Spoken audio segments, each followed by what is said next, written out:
इंशाल्लाह अगली उसमें आपको दिखाएंगे कि इनको इसके बाद हम क्या करते हैं। इनको फिर पानी, सर्फ और शैम्पू में धोने के बाद दोबारा आपको इंशाल्लाह दिखाएंगे।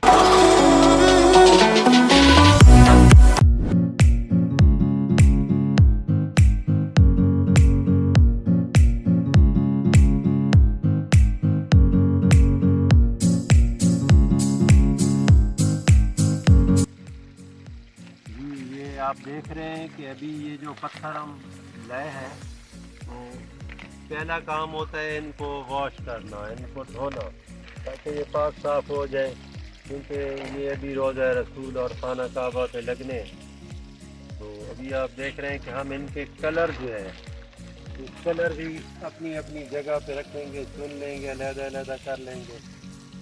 तो ये होता है पत्थर से इनके लाने के बाद दूसरा काम, इनको वॉश करना, फिर इनके कलर जो है वो अलहदा करने। तो ये इंतहाई मुश्किल काम तो है, लेकिन मज़ेदार बात है। क्योंकि आप देख रहे हैं मेरे हाथ में कि ये मल्टी कलर के स्टोन हैं। इसी तरह ये आप देख रहे हैं कि बहुत खूबसूरत खूबसूरत पत्थर मिलते हैं। जब इनको बंदा वॉश करता है ना, तो बहुत सारी चीज़ें फिर नज़र आ जाती हैं। जैसे ये कलर पड़ा है,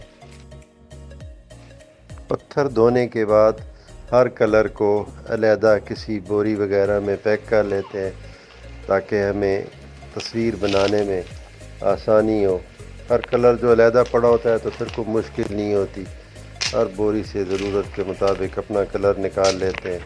इंशाल्लाह दिखाएंगे आपको अभी तस्वीर जो हम बनाने वाले हैं खाना काबा और रोज़ा रसूल की, तो वो मरहला इंशाल्लाह अगली दफ़ा आपको दिखाएंगे।